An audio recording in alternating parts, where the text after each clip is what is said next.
Hey guys, this is Bao, and welcome to another chess video. Today's gonna be another tactics practice, and we're gonna be using the puzzles on lichess as always. And I apologize for not having streamed in so long, but my cousin's getting married soon, and I've been busy with all of the things that come with it. Preparing for my trip to LA, getting a suit. It's been pretty hectic, but things are settling down now. Suit's been bought, travel plans have been made, and I just have to get on the bus, to get on the plane, to get on a boat, I don't know. And yeah, she'll be getting married Saturday, so congratulations to her. Before we start, I wanted to prematurely apologize because I'm not going to be able to stream for the next 3 weeks. My father, who I don't get to see often, he lives in Korea. He's coming to visit me in November. So for 2 weeks he's going to be around, and we're going to be enjoying time with each other, hanging out. So I probably won't get to stream then. And then of course after he leaves is Thanksgiving. And so I'll be busy with my mother and celebrating Thanksgiving and the time we have together as well. So you guys might not hear from me for 3 weeks, but don't worry, I'll be back. And as soon as we start streaming again, it'll be great. I will be a little rusty after 3 weeks, but that's good because that just means we'll get to practice more fundamentals, and it's going to be a good time. I think that's about everything I have to say. We're gonna do more tactics, because although I've been playing a lot of games in real life, thanks to a fancy new board I bought, even though I've been playing with friends, I feel like my fundamentals have been getting a little rusty, so this is always a good chance to kind of get back to your roots and kind of go through the checklist of your process on playing the game, reading the board. So yeah, with that said, we're going for 5 today again, guys. Let's do it. So my opponent has 6 pawns. Oh no, 7 pawns. And no isolated pawns, but this one is a little far behind. And most of the other ones aren't very far off of their starting line, but you know, that's alright. This is a pawn structure or a pawn shield for defending the king over here on the king side on the F file. And over here they have kind of a lone pawn on the B file, but yeah, I don't know. Let's move on for a second, and then I'll explain something else that we'll be looking at today within the checklist process. So I have double pawns here on the B file. That's not very good. 1, 2, 3, 4, 5, 6. I'm a pawn under my opponent here. Double pawns, and blocked by this B pawn. That's not that great. And then I have a pawn shield of my own here. I do generally like having a bit of luft, either here or here. So this is nice, but it's not optimal just yet. And then of course I have this pawn here on the E file. He's not isolated, but again, similar to my opponent's pawn on the B file, it could use some defense.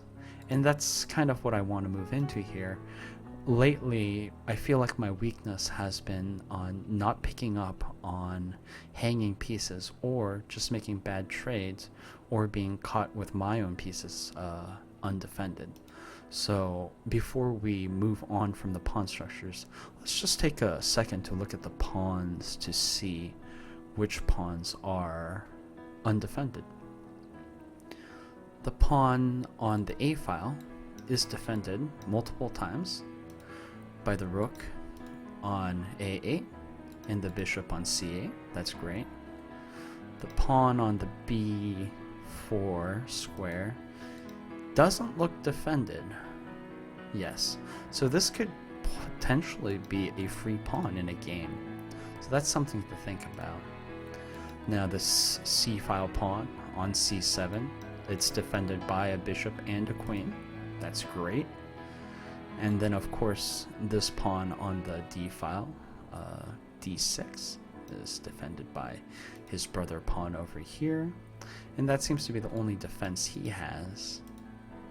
And then moving on with the pawn on the f6 square, he is defended by his g-file pawn brother or sister, I guess. I don't know.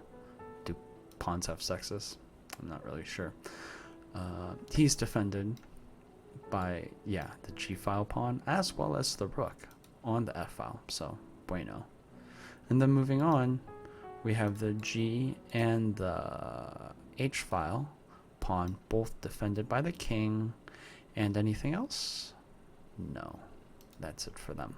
Okay, so we have found that this pawn is defended twice.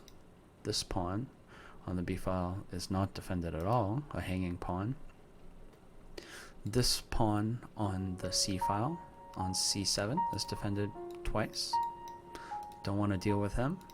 This pawn is defended twice. I forgot to mention that the queen is also defending the pawn on d5, d6. Oh man, my coordinates training, it needs a little work. Oh, and you know what I just realized with this f-file pawn? He's defended 3 times. He's doing well.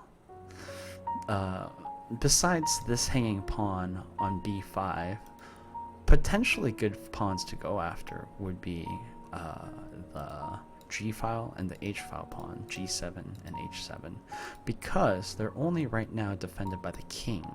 So if you're able to find just even 2 attackers, the king can be in a lot of trouble, potentially. So that's cool. Alright. On my side, these double pawns are a bit of a problem. The pawn on b2 is defended by a bishop, so that's nice. But this is a half-open file, and I could see some trouble coming in the future with potentially maybe some rooks or maybe a queen coming on this file. And then this pawn on the 3rd rank, the b3 square, he doesn't look defended at all. That's not good. That's not good. So this is a danger for me. And I want to say this is good. This is good for me, definitely. I feel like checking out hanging pawns or undefended pieces and defended pieces and counting the defense is really helping me right now. This is some good training, I think. Let's move on to the e-file pawn on e4. Oh, did I say b5 on this? I meant b4. I'm sorry. The e4 pawn, however, is defended by my rook on e1 and nothing else. So my pawns so far have only single defenders, and it's a bit risky here, but we'll see what happens later. These 3 pawns are defended by the king, and the h-file pawn on h2 is defended by my knight. Oh, and of course my queen. But I think my queen's gonna have more things to worry about than just this undefended pawn. But so far, that's all of the pawns, the pawn structures, and their defense and such and such. So let's move on to the major pieces, eh? We have both of our queens, that's good. And his queen is kind of in the back, still in the starting ranks, stunted in the diagonal by this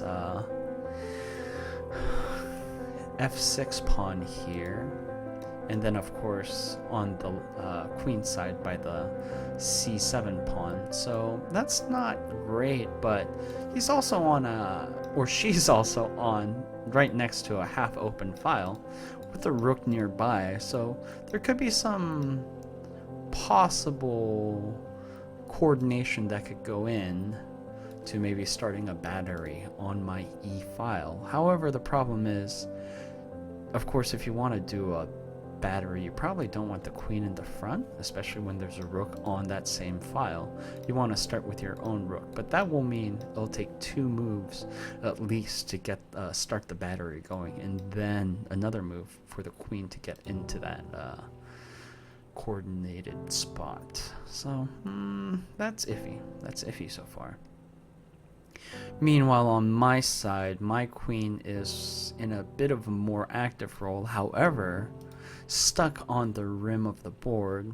Generally, it would be better to have her in the center, of course. Preferably here.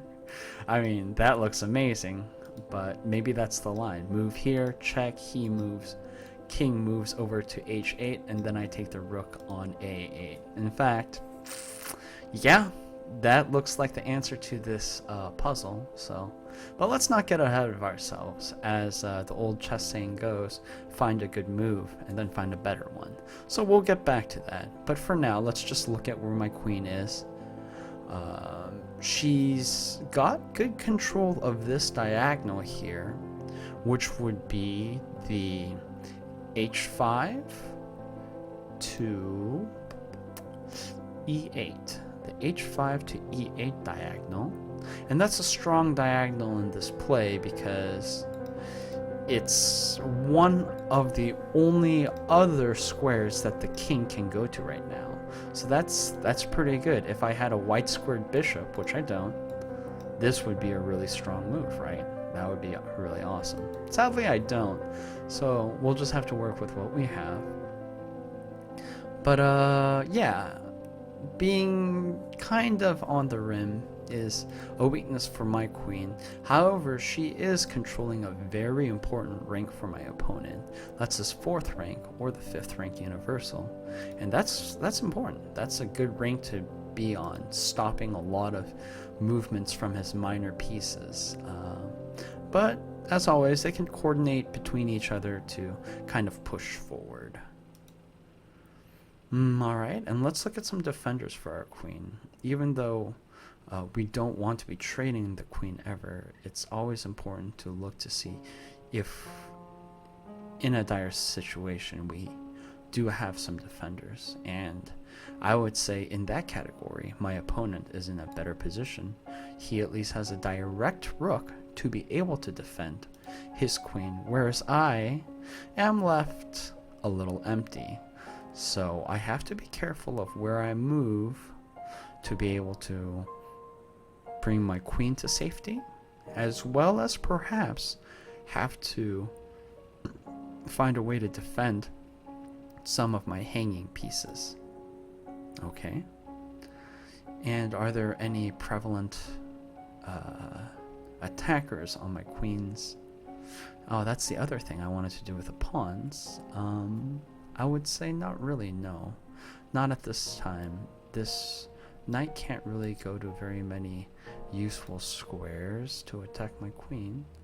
And for me on the other side, this queen feels pretty safe behind its own little pawn shield. I don't think anybody's going to be attacking that queen anytime soon. I do see a bishop move using this diagonal here, which is the c1, h6 diagonal, but thanks to this pawn here, no, I don't see a lot of things going on. Okay, and let's take a step back and look at the attackers for the pawns that were hanging. We had this pawn and this pawn here, the b3 and the b4 pawn, in a little bit of a dangerous situation. But attack-wise, don't really see any. Potentially the bishop could come out to try and do some damage there, but in that move, of course, we have a couple dark side bishop moves that he can make as well. On my side, it's a light squared bishop, and this is a good line right here, don't you think? This is a half open file. My pawn is blocking me from being able to take any kind of advantage of this square here, which is the e6 square. So definitely his light squared bishop could come on e6 and then attack my pawn over on b3. And this diagonal, of course, would be, I like to count it left to right, up or bottom to top, and so that would be the a2 g8 square. Alright. Alright. Well, we've looked at our queens, so let's look at our rooks now. I can clearly say that my rook on the a file, he's kind of stuck right now. Unless I move a couple of my minor pieces, it doesn't look like he's going to get into a lot of action in the center. And his rook also looks like for him to get out anywhere, it's going to take a little bit of time. And even if he moves out, he's going to be coming into a file. That's not very useful. This file is pretty blocked by a lot of block pawns, so it's going to be hard on both of our sides. And it'll also require the bishop to move. So we're talking about 3 moves just to get onto a very boring file. And over here, we're talking about 3 moves to get onto any kind of half-open file over here. So I don't think these rooks are really a matter of concern at this point. And sadly, this is not a pawn that can be dealt with because of 2 defenders. So this rook is just going to have to kind of stay stuck. I guess both of these rooks on the a file are going to stay stuck.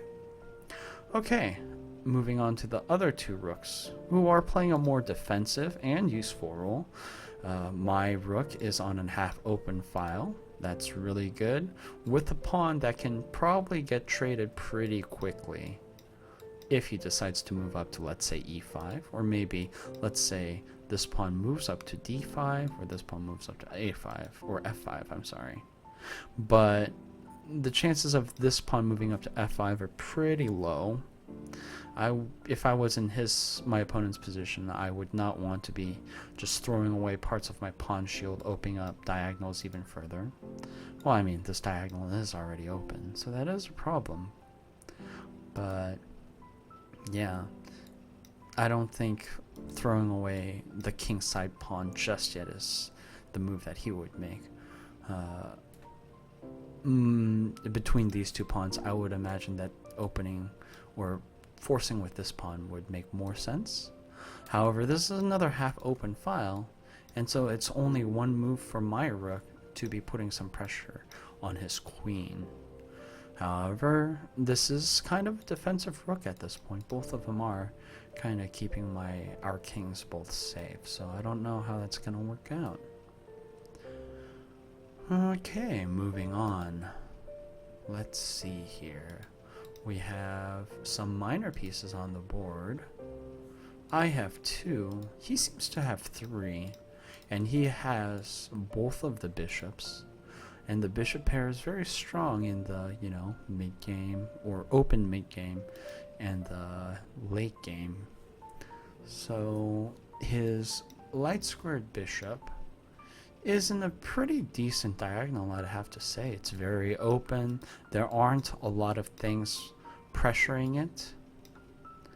He has decent squares to move to that lead to more open diagonals. I'd say his light squared bishop, even though it's in his first rank, is in a very good position. Maybe not very well developed, but in a decent position. His dark squared bishop, on the other hand, is in maybe a slightly even more aggressive position, up on his 3rd rank, and utilizing this diagonal here, pointing at what would have been the weakest pawn in the whole game. Very cool, very cool. And it's interesting because both of his diagonals are pointing towards my king. So that's good. I think that's a good place to be. And it seems like he has a couple of good squares in the center that he can utilize. Just kidding, that's not a good square. Alright. Well, we cleared that up pretty quickly. Oh, let's see. Okay. as a counter, my one bishop, the dark squared bishop, is still back in his home court as well. On my rank 1, and he is eyeing this knight, but it's defended. But besides that, he's got a couple of good squares of his own to go to. Sadly, on the other hand, his diagonal is stopped by my pawn on b2, so there's only really one way for him to go. And even if he gets onto another couple of diagonals, they're still pretty stuck diagonals, I would say. They're not the greatest diagonals to be on. So, yeah, I mean, it could be better, but sometimes bishops get trapped like that, such as the nature of bishops and their life. So let's move on to the knights now. It looks like my knight is slightly closer to the center. I like that, but he's kind of on my side of the board, hasn't really passed the frontier line, so he's more of a defensive bishop, defending that rook, defending this weak pawn on the h-file. And besides that, controlling a couple key squares in the center here. But overall, there's not a lot of places for movement for him as well, thanks to this strong pawn on the f-file. For some reason, that was really fun to say. And of course, this pawn on the d-file as well. These d6 and f6 pawns will stop him temporarily from these two squares. So that would mean that the other squares that he could potentially go to are these squares. That would be the d4 square and the d2 square. d2 square is pretty ineffectual, and then of course, thanks to this bishop, he doesn't have a lot of useful places to go to right now. Especially since he moves here, he won't have any defenders at all. Well, I guess he'll have the queen, but yeah, this is not a trade that anybody would ever think is wise. Okay, and let's look at his knight. What is his knight doing? Again, on his side of the board, on his own third rank, playing a pretty defensive role as well, and on the side of the board, so he only has 4 different places he can go to. Of course, he can't land on the king, because that's silly. His spot on f7 is pretty ineffectual right now. I wouldn't say that's a great square to be on for him. And then, of course, this f5 square is guarded by my e4 pawn, so that's no good. And then the square on g4 is guarded by my queen. Oh, although he has another attacker thanks to his bishop on c8, so this could be a contentious spot. This could probably be a very great place. You know, with the queen being the only kind of defender for this square, why not start a diagonal battery here, right? This looks pretty strong. If it was black's turn to move, black moves forward onto d7, hitting the spot here. We're gonna have to get another defender, and then we would have 2 defenders to 3 attackers. And once we take this square, well, that's pretty good, right? That's a pretty good place to be, especially with queen moving here, and then maybe dropping down here somehow, some kind of magical way. There's some decent potential. Oh, of course he can't go here because of the knight, but yeah, still some decent potential over here. Perhaps it might be even better to bishop first, queen there, and then attack this square so that you can maybe go for some kind of trade to take a defender away from the rook, and then move the rook down to the e-file and push to take the rook with his rook.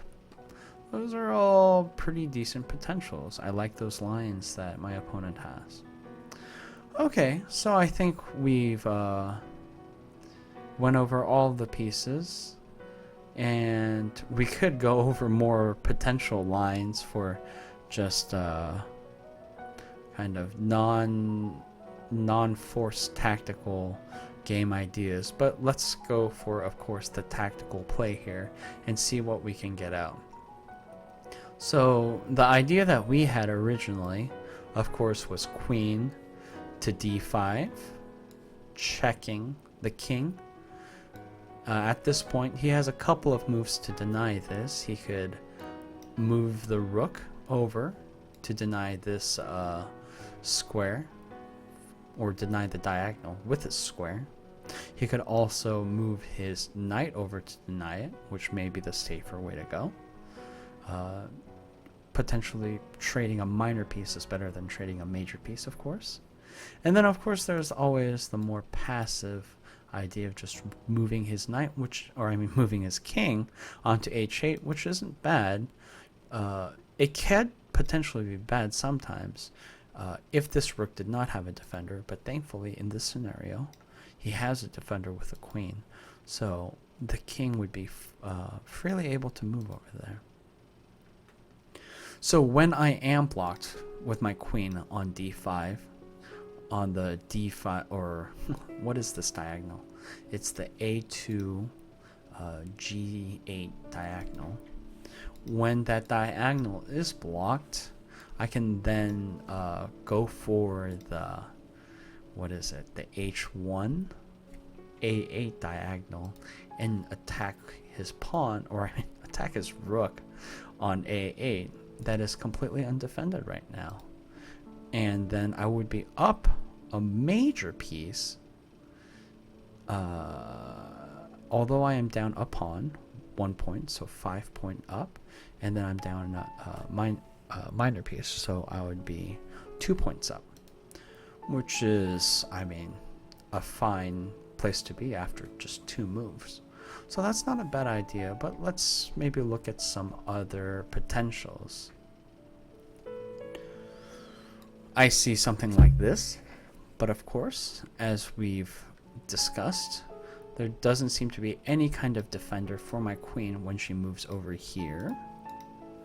And then there seems to be 3 attackers or 3 defenders for that square on my opponent's side. So that looks like a nothing doing kind of plan.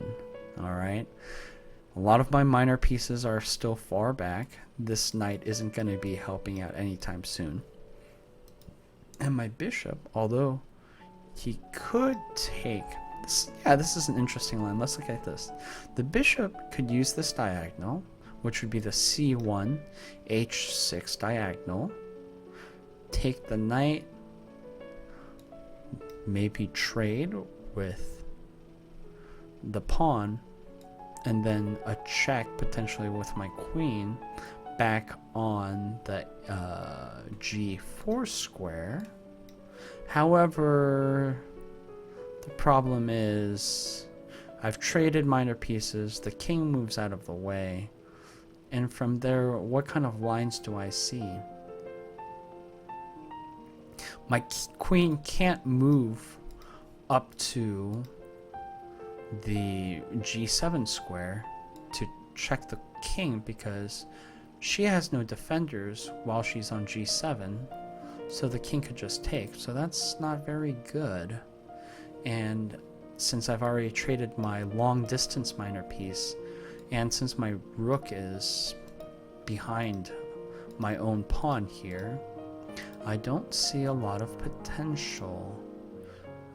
I could maybe see my knight trying to get here somehow, but as we've discussed about this square, even if the king moves and the knight has been taken, oops, that's not right. Even if the knight has been taken, the rook can still defend the square, so that's a no-go. And much, even more funny, I guess it's not really funny, but the knight can't even make it here because of this pawn, which will be hanging once this knight has been taken and the pawn goes in for the trade with the bishop. But he's still the defender of this square, and they would just freely take. So That doesn't seem very good. So I don't think there is very much potential with this bishop trade with the knight on h6. And furthermore, I don't think I see any other decent lines right now. Is there any way I could take the queen? And again, because of my pawn on e4 blocking my rook, and this pawn on f6 blocking any kind of bishop move, and my knight too far behind from the frontier, I don't think any kind of queen attack is going to come anytime soon. So yeah, I'm pretty certain that this is the right move. Oh, I didn't think about that. Well, now we just have to relook at this whole situation, don't we? Now this rook is defended by the queen, and in a way, my opponent is saying I'm going to defend with my bishop, who is now undefended, of course, instead of trading for the rook, which is a smart move. No doubt. No diggity, no doubt. And what's going to happen after I take the bishop? It's still in check, so the king has to move. But from here, what can the queen do? I don't like the fact that after I move in to take the bishop, I'm kind of stuck in a dangerous square on his side of the board, stuck between two pawns that are both defended heavily, with not a lot of good ways of retreating. I mean, there are some diagonal retreats I can take, but it's iffy. But of course, for this tactical puzzle, that seems to be the line to take right now. And of course, that's the end of the puzzle. We'll never know what happens afterwards. We could potentially play it out, but for the sake of brevity and for the sake of getting 5 in a row, let's move on with the practice. Okay, that was a cool idea. I definitely didn't see the line where instead of sacrificing the rook, he moves his bishop to sacrifice that. So I didn't think far ahead enough to think about... I thought about a couple of potential moves for blocking and retreating from the attack, but I didn't see this defender. So that was a weakness on my part. Okay. Let's move on. Alrighty, another kind of late game scenario. This one looks like a bit later in the game here. And if we look at it, let's start with a pawn count. 1, 2, 3, 4. Oh my god, what is this game? This game is... What the heavenly Jesus? Alright, anyway. So he has 4 pawns. And they're just sitting there on their own row. This pawn does have a defender, although this pawn in of itself is a little boring, a little blocking for this rook. Then this pawn is defended by this bishop, but that's his only sole defender. And if we were able to move this bishop away, he's gonna be defenseless until the rook comes. So that's kind of a dangerous place to be for him. Okay, and then this pawn, not defended, and this pawn, not defended. So there are some ripe pawns definitely over here. If I had a light square bishop, yeah, that would definitely be something I'd look at. This is another move that I would look at. Those are definitely some juicy pawns that I would go for, potentially. And of course, like last time, I instantly see this line, a fork attack on the king and the rook. But in this case, since the rook and the king are so close, I think the king can just move over here to defend his own rook. But there are some potential lines. We'll get to that after we do the checklist. Okay, so let's move over to my pawns. My pawns seem a little bit further developed. My A and B pawn are working in coordination together the b pawn, the b3 pawn, defending the a4 pawn. Sadly, nothing defending this b3 pawn, who is in a bit of immediate danger by 2 pieces right now. So this, I don't have a lot of faith in my a and b pawn, actually. B pawn falls, a pawn, it's only a matter of time before the a pawn falls. Of course, this dynamic between the bishop and the pawn is always a strong dynamic. When the bishop is in front of the pawn works as a defender for the bishop. Bishop does a little tit for tat. It's a great little defense there. I always enjoy that in games. Can really fluster people.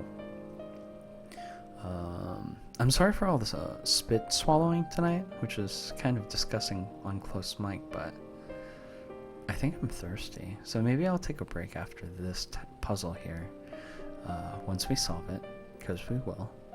And maybe get a drink of water. Bring a cup of water here. That might be a good idea. Alright, moving on with our pawn structure. We have these 3 pawns working in coordination once more. Very good, very good. And we have 2 defenders for this pawn, but are they reliable? Oh, 3 defenders. But I wouldn't call these 2 pieces, the queen and the king, the most reliable defenders, especially when you get into a multi-trade scenario for a specific square, because you don't want to end up trading your queen for minor or major pieces too often. And of course you can't trade with the king, so you know, there's that. But with this knight here on the b1 square, I'm feeling pretty good about this pawn. And of course, in combination, thus these other 2 pawns on the e square, on the f square, I feel pretty good about as well. And my queen, always doing her queeny things, is also defending and attacking on multiple places. So yeah, I feel good about this line. Very awesome. Moving further down to the G and the H files, however, they're not in a different island. You move 1 pawn and now you have 2 defenders for my F pawn here. So this is a pretty strong combination I have on this side. I feel pretty good about that. Pretty good about that, yeah. But they're not really in the game right now. They're not doing much.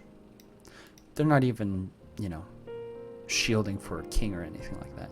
They're just chilling. Kind of like these guys. Just chilling. Alright, cool. Moving on. Let's look at the major pieces. Queens first. Opponent doesn't have a queen, so this will be quick. My queen is in the middle here, so that's pretty cool.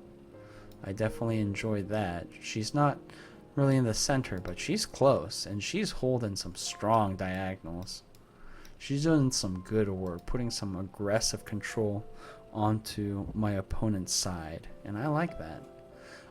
Problem is, she's on her own, no defenders, and there's a rook trade, or a rook kind of pouncing on her right now, and he has a defender. So this is not the greatest position for her. Defensively, aggressively, yes, it's good, but defensively, no. This is danger. She's asking for trouble right now.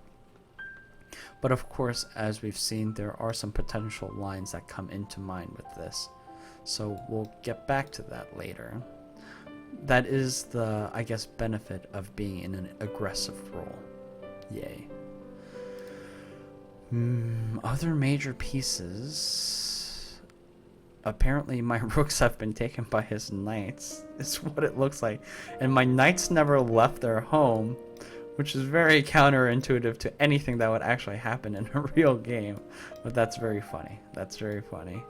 So I have no rooks. He has 2 rooks. One hasn't been fully developed yet, and they aren't connected. However, one of his rooks, his rook on d8, is on a very strong file right now. And as I said, he's putting a lot of pressure on my queen. So I like this rook's position very much. Once he's able to get his other rook into play, maybe something like this, I don't know. With the king here, it kind of creates a couple of problems. But it could potentially be pretty good.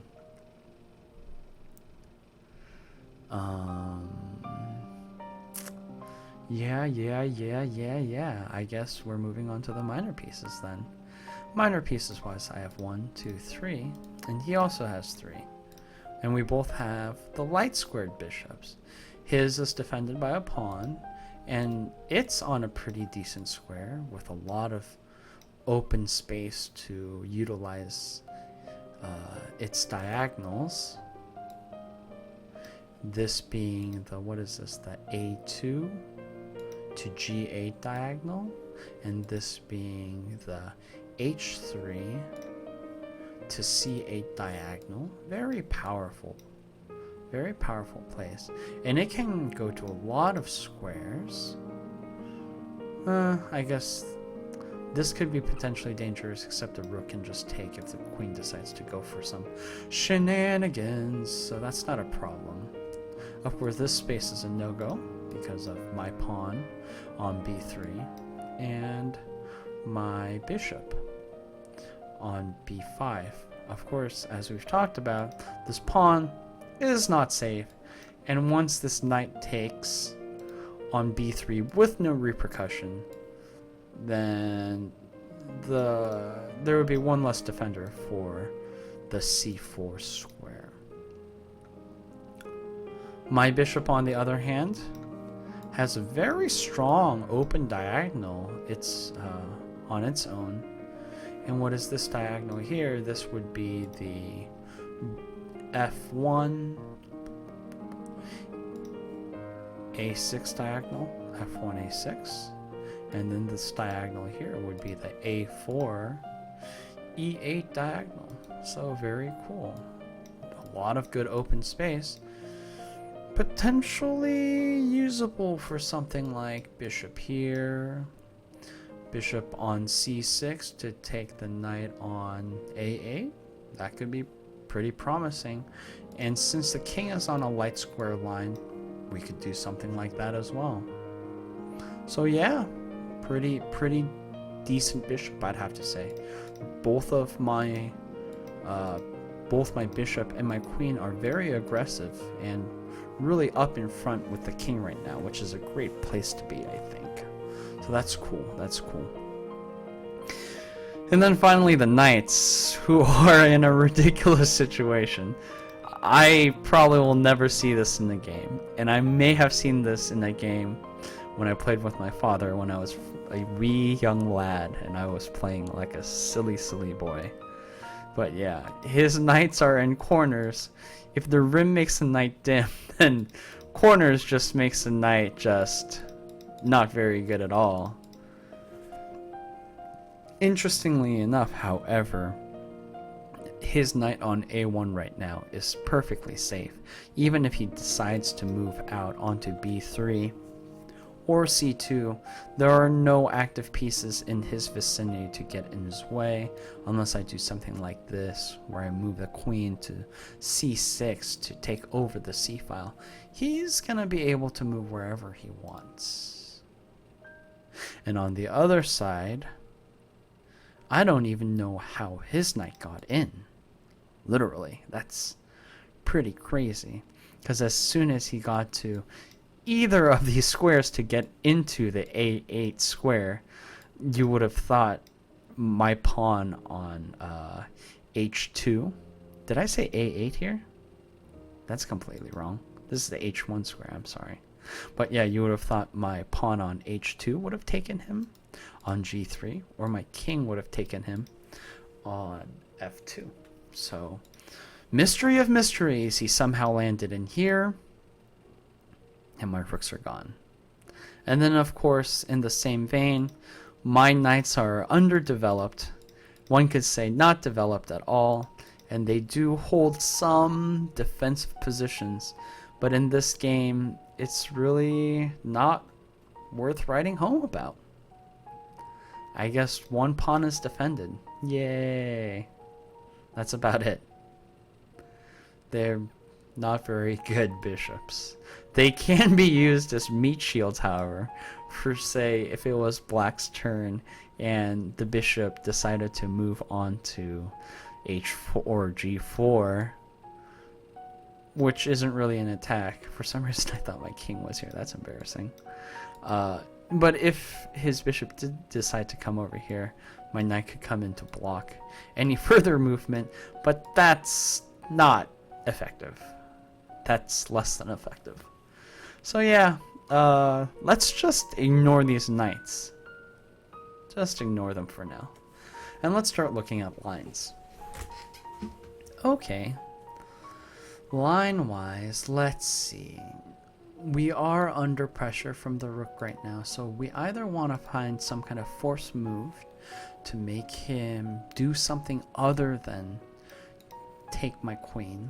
So this is kind of a Zwischenzug scenario, and the in-between move that I see here is either, well, this wouldn't really be an in-between move as much as just coming in to retreat from this attack by his rook on the d8 square, putting pressure on his king with a check, and also putting pressure with a forked attack.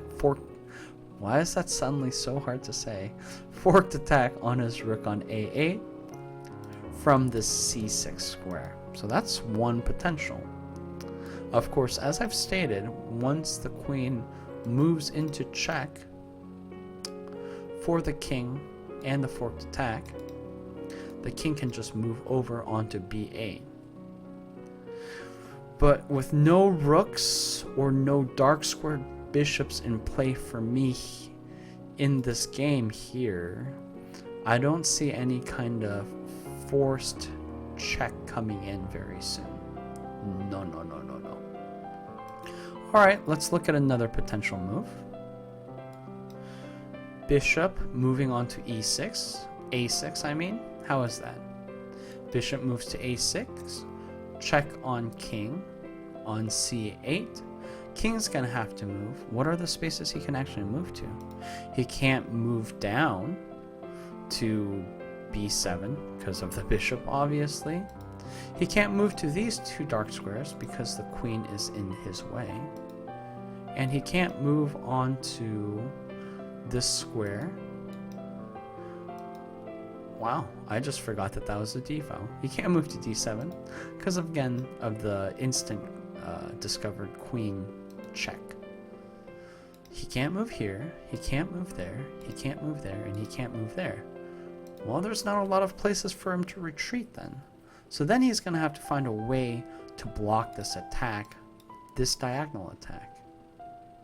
Sadly, his knights are all the way across the board, and it'll take them a millennia to get, why do I even have to bother about this knight getting there? There's just, good God, that just takes forever. So that's not going to happen. That's nothing doing.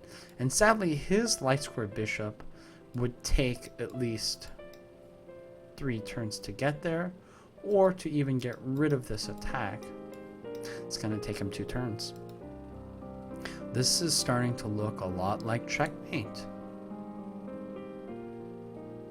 And I think it is.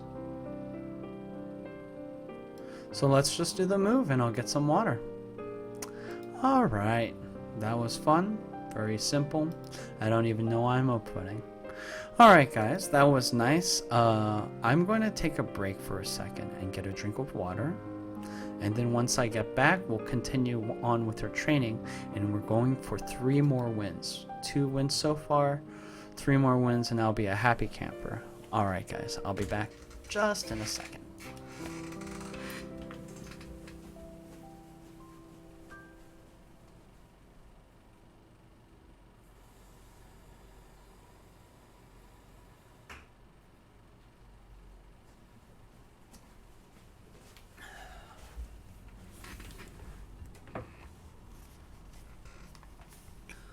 Hello, and I'm back. Wow, I did not realize I've taken 50 minutes already doing these puzzles. Just 2 puzzles in 50 minutes. Lichess has 300 seconds because it's being nice and capping. But basically each puzzle's taken 25 minutes on average. That's funny. did I say funny? I mean sad. No, I'm just kidding. As John Bartholomew has said, when you're a beginner in training with tactics puzzles, it's more important to take your time and practice the correct procedures for solving puzzles instead of just trying to go for time. And of course, when I'm not in front of you, the viewers, and streaming, I generally play a little faster. I read the board a lot faster. In fact, let's look at the average times. A little bit faster. Not that much faster, though. Apparently it's taking me about, on average, about a minute and a half to solve some of these puzzles. And as you can see, the last time I solved puzzles was in my last tactics video, so that's embarrassing. Bao Kim should be doing more tactics puzzles, apparently. Okay, so yeah, let's speed up a little bit. Let's play a little quicker now. Let's do the pawn count. 1, 2, 3, 4, 5. This is an isolated pawn. This is an isolated pawn. This is okay pawn structure over here. Again, it's the general pawn shield for the king on the g8 square there. Alright. And on my side, this is not a good pawn structure, although this pawn is defended on h4, so that's fine. Yeah, my pawn shield has been broken open, and I have some pieces on the back ranks. This is not a great place to be for me. But yeah, let's just move on with the puzzle. Let's see what's going on. Right on. Let's see here. Isolated pawn, no defender, rook's in the way. Isolated pawn, no defenders. One defender can come pretty quickly, another one can come pretty quickly. I don't feel too bad about this pawn, but again, they're isolated pawns, but he definitely has a pawn advantage. Meanwhile, with these pawns, we have some defense, but it's very shifty, I'd say.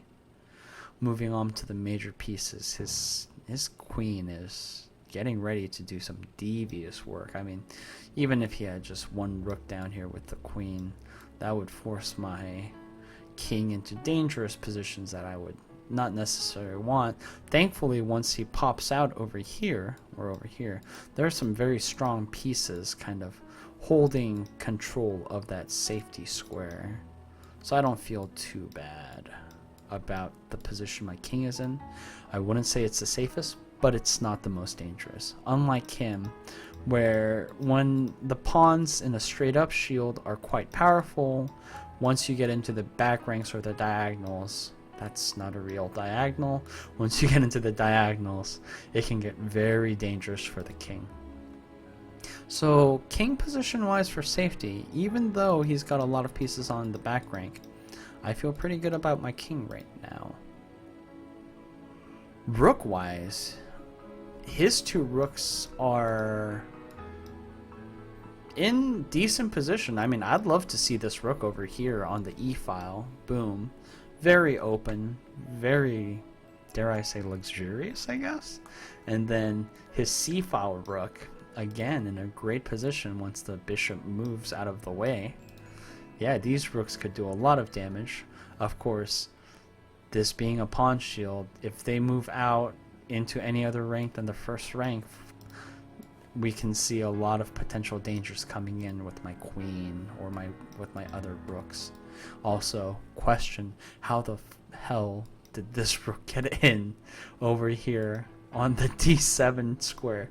That's crazy nuts. It's kind of like that last puzzle that didn't make any sense, like some beginners were playing, I guess.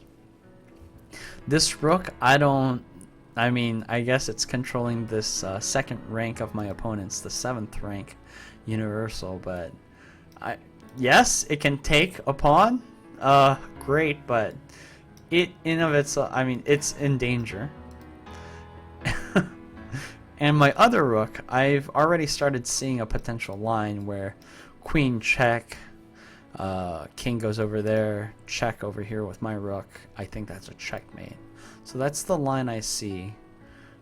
So it's kind of in a decent place, but honestly, without the check possible, this would be kind of a shitty rook, right? If this pawn was defended by anything else than a king right now, this rook is on the edge, and thankfully it's on the right file to be. I mean, technically speaking, it's a closed file, but because somehow he got into the middle of it, it's turned into a half open file. And it's only closed by an opponent's pawn. So it's in a good place, especially for some kind of forced maneuver, potential check. Okay, and minor pieces. We have to look at this. This is a very strong line of defense on this pawn here on the h7 square, and so that means this trade can't actually happen because that's a no-go. As soon as my rook moved up, bishop would come in, take, and then if my knight took, queen takes, I'm down a major and a minor piece for one minor piece. That is not a good trade. So yeah, maybe that's not the right line. Meanwhile, we've already talked about one of the potentials of my knight here. The other potential that I see are these two squares here. But are these two squares worth losing a rook for? The answer, quite clearly, is no. If I don't want to lose a rook, I'm going to have to do something very quickly. Interestingly enough, there's a potential where my rook could come into the defense of my knight here, and it would be safe, but it's not any kind of forced maneuver.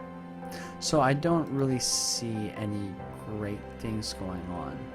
So let's start looking at lines. Let's start with this, right? This is a forced move for black. Check with my queen on d5. That's good. That's a good place to start. What is the potentials here? King moves over there into h8. How am I going to get to the king? Maybe rook takes on d8. Then rook takes on d8. And then what happens after that? I don't really see a lot of options. I could put pressure on the rook over there by moving my knight over, but once we've committed to pressuring the king, my opponent's king, we're moving into the center, leaving my king back at home, incredibly vulnerable. And yeah, I don't know. It doesn't seem like a very promising line of events. Let's try moving the order of move order a little bit here. What say you to rook takes check on d8, rook takes d8 to defend, and then maybe finding some fork after. So queen moves in for check, knight moves in again for another check, and then we can take the rook.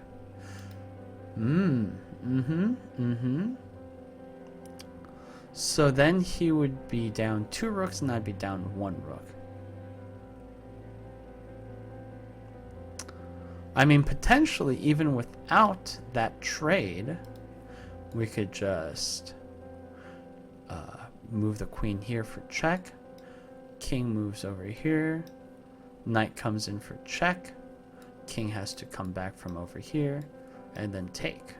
And then knight would be defended by the rook, and the rook on c8 wouldn't be able to take. So we'd just be up a major piece. Alternatively, by the way, the other way this could work is check, king moves over here, but it's the same thing. Knight moves over instead of moving to f7, he would be moving to e5, and the same kind of double, the forked attack with the king moving out of the way would be the only way for this to work. However, interestingly, let's look at this.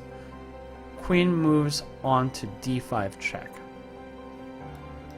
King moves on to f8. Knight moves on to e6 check. King moves... see, that's a good move on the king's side, right? Because now king has moved over here, and so if I take here with the knight, now the rook can take. That's no good. That's no good for me. However, let's continue playing that line. Then rook takes. Okay. Or instead of rook taking at that point, what about queen coming in for another check? And king's over here, right? He has a rook there. I have a king. I have a rook here. King can't go anywhere, so that'd be checkmate. So that's no good. So I like either of the lines, however they might work. And of course, another thing about the forked attack, king moving back, is that once I take his rook, he's in check again. And maybe the line might continue from there. But seeing how both of the lines, potential lines right now, are leading to pretty positive positions on my end, I'm kind of going to go for it. But before I do, I always want to make sure, are there any other pieces that can block this line?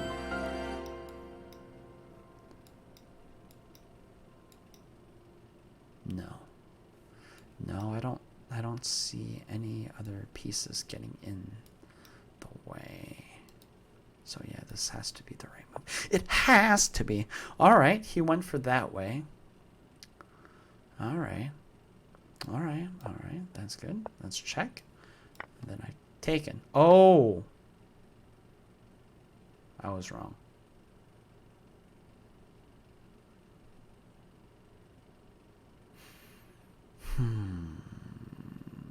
That seemed like such a good trade. That's just a straight up major piece for free with a discovered attack. Good move, but you can do better. I'll be honest with you, lichess. I don't know if I can do better. Okay, here's another way of going about it. Rook comes in for rook check. Rook takes rook. Knight takes checkmate. Is that checkmate? Is that better? I don't know if that's better. Did the music stop? I forgot to put it on repeat and shuffle. Well, I'm a silly ass person. Let's restart the playlist. Alright, and we're turning on repeat and shuffle. And we're moving back to the game. So they're saying that just gaining the rook isn't good enough. Alright, what would be even better? Let's look at this line here. Rook takes rook on d8. Check. Forced move. Rook has to take on d8 again. Knight comes in, takes the final rook. Discovered check. Knight's here, controlling these two squares. Queen's over here. King definitely doesn't want to move here. That's instant checkmate. So he has to move in over there. Okay. Queen comes in. Almost checkmate. And then king can move back, and then queen can checkmate after that. Alright, I guess that's what we're going for. That's also not the move. I don't understand. I don't get it. Why is checkmate not good enough? There's a quicker checkmate? Is that what you're telling me? This isn't a good move and this isn't a good move?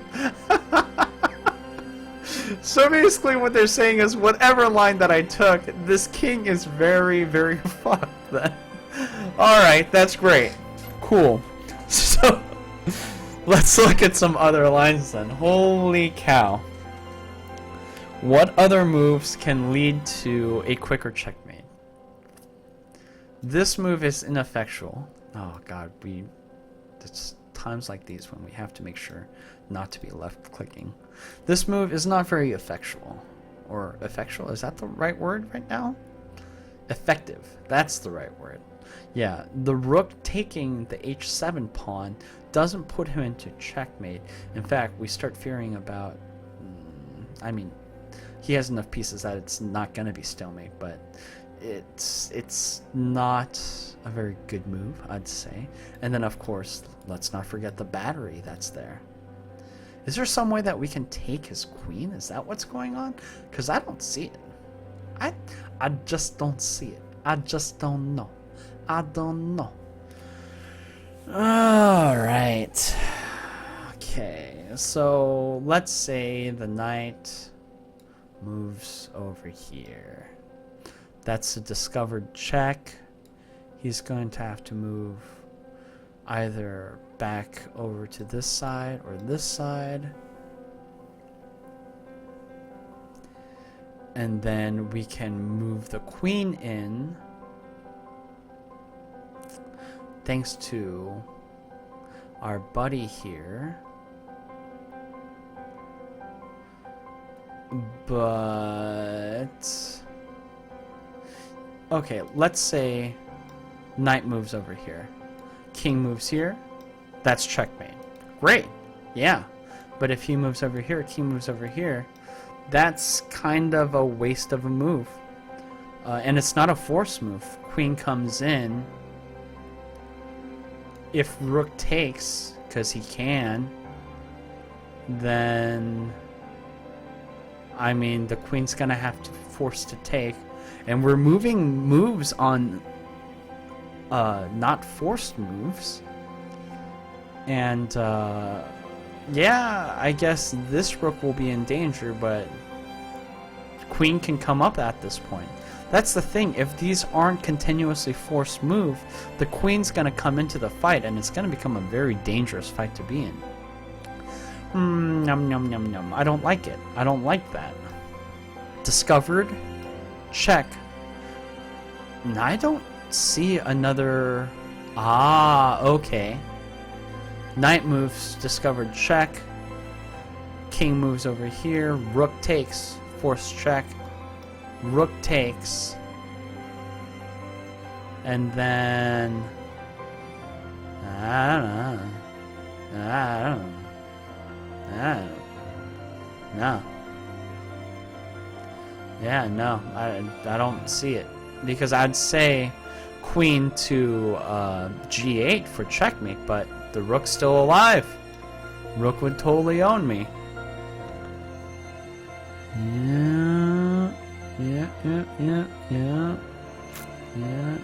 I don't see it. I just don't see it.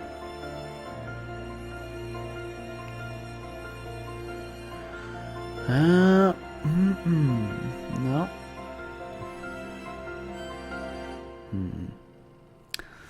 So maybe the knight isn't necessary in this equation.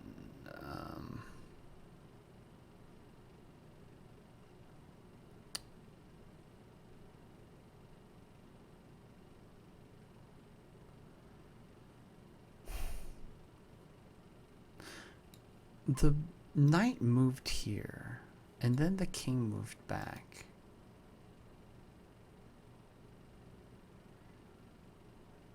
And so we can rediscover the check.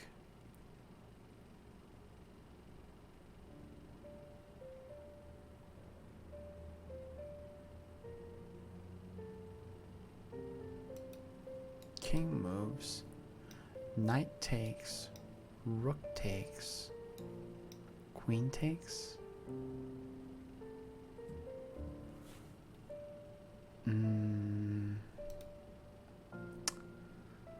honestly just don't see it. And you know what, guys? Since I'm taking so long on this puzzle, I still have a couple of people I have to contact tonight. After this puzzle, I'm probably going to call it a night.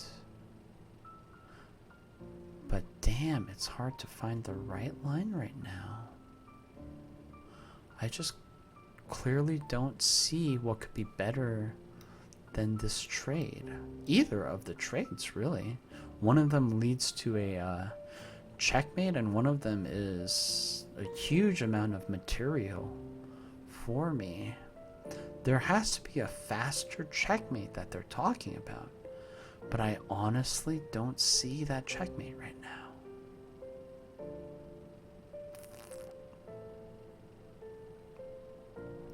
Like, maybe move back here, king moves there, takes,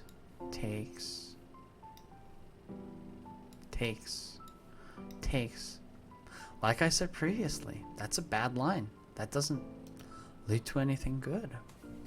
So that's definitely not the square, and I don't think that's the square either.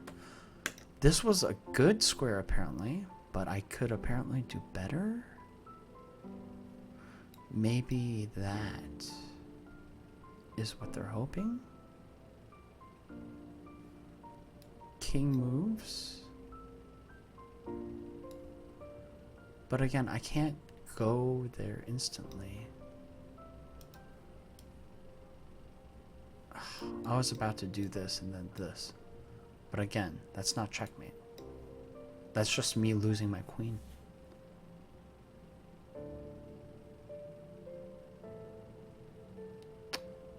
Oh, wait. Okay, move here. Queen goes in. Knight comes in to defend, crushing the king into the h8. And then rook moves back for that checkmate. I think that's what they want me to do. Alright. Took me a second to find it. I forgot all about this checkmate, but yeah. That's checkmate in 2 moves, I guess. So that is much quicker than the other line I was thinking of. But, you know, being the stupid poo-poo head that I am... Ooh. I really want to analyze the... I really want to analyze the line that I saw. Check. Check. And then, is this what we were talking about? Discovered check. Move back. And then I guess queen can't come here. Best place queen can go is there, I guess. Yeah, I guess that's not too, well, I mean, that's, yeah. No, that's a bad place for the queen. Bad bow. Bad bow. It's still a very good spot for me. Yeah. I mean, what places does queen have? That's checkmate. Oh, that's not checkmate. Ah, I see. I see. Okay. So that wasn't enough force moves on my part either. But that's still a very good trade for me, right? I mean, I'm in a pretty good place at this point. I would be pretty happy about this. I mean, I wouldn't even mind trading. I'd be up 1 major piece. I am kind of low on pawns, but with my rook in play, that's not a bad place to be. And then the other line, of course, we were talking about is just this.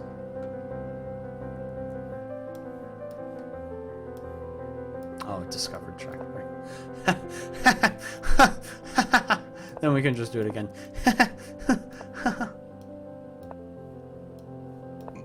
I guess we could still do that, though. But yes. Lichess is correct. That is the right move order. That is a definite checkmate. The other lines that I was doing were fuzzy and they weren't very good checks. and the trades were decent, but of course you're going to take the checkmate when you can see it. Of course. So I'm glad that we ended on a win instead of a loss. That's always nice. It took me a second to remember this checkmate. I don't even remember what this checkmate is called, but yeah, so there's that. I guess we learn something new every day, and yeah, that was a pretty decent puzzle. So that's 3 in a row. We did pretty good, but we didn't reach our 5. So expect me to be playing more lichess tactics, going for that 5 again. And I promise you we'll go through them much faster, or we'll try to go through them a little bit quicker. But yeah, I kind of firmly believe that doing things correctly, slowly, as exercise is the quickest way of becoming faster at something properly. So we'll see. I can't make any definitive promises for going faster, but I will try to speed up a little bit. Well, I hope you guys had a good time. I've definitely enjoyed these puzzles tonight, and of course, as always, before I leave, I want to give a couple of thank yous. First, thank yous to a couple of my close friends who have been watching and supporting me on my channel. And my coworkers. You guys know who you are. Thank you very much. And then, of course, thank you to lichess. If you guys haven't been to lichess before, and you are interested in chess, playing online, playing in tournaments, playing in simultaneous exhibitions, that might be for much more professional players, much higher ranked players, but these are things that you can do. You can play in many different formats. There are many different variants of chess that you can check out. For instance, Horde is a very fun, one of my favorite variations of the game, and I'll kind of show you what that looks like. This is Horde. And basically, all you have to do is defend against all of these pawns without getting your king in checkmate, which is pretty insane, isn't it? So these are the kind of variants that exist in chess, and they're all provided on lichess, and you can play against real people anytime. And at its peak, lichess generally has around 16,000 players playing simultaneously, or at least not playing, but online. So definitely you'll never be short on opponents. And of course, lichess provides chess basics, a lot of different things for fundamentals, all the way to advanced potentials. In fact, I should really go through all of these. And then, as we've watched in this video, they have training puzzles. They have the coordinates trainer that I've shown you guys last time. And as I've shared with you before, they have studies where you can make great detailed comments about different moves and games and openings and such. Very cool, very cool. And of course, if you're ever just bored and want to watch some chess quietly, lichess has that as well. Great games going at top-rated players, rated at there are international and grandmasters playing, or people of that caliber playing almost all the time. So there's always something to watch, something to learn for. And they have a very expansive communities with teams, which are groups that can get together, and you can find new people all over the world to play chess with. And there are forums, questions and answers, of course. Pretty simple stuff, and great tools for analysis, making board situations whichever way you want to. Very fun stuff, very fun stuff. So yeah, that's lichess. If you're interested, just go to lichess.org. That's lichess.org. Pretty simple stuff. Very nice user interface. I love what they're doing, and it's all free. Sign up is free, games are free, studies are free, free, free, free. All they ask for is maybe a generous donation if you feel like it, but there's no pressure at all. They're wonderful people. And then, of course, my other thank you is to the creators of this music, all of the composers that have provided the free use, royalty-free music that are in my videos. I can't thank them enough for the great work that they've done. Their music is awesome, and they of course have their own Spotifys and their Facebooks, and you should all go check their stuff out. And I'll just read through them. Johnny Easton, Mattia, Cupelli, Brian Lowe, Teknoaxe, Whitesand Music, and Gabriel Tosi. Thank them all. Thank you all for providing such wonderful music, and their preferred sites to visit are all in the description, so please check them out at their Facebook or on their YouTube channel or on their own sites. And that is it, guys.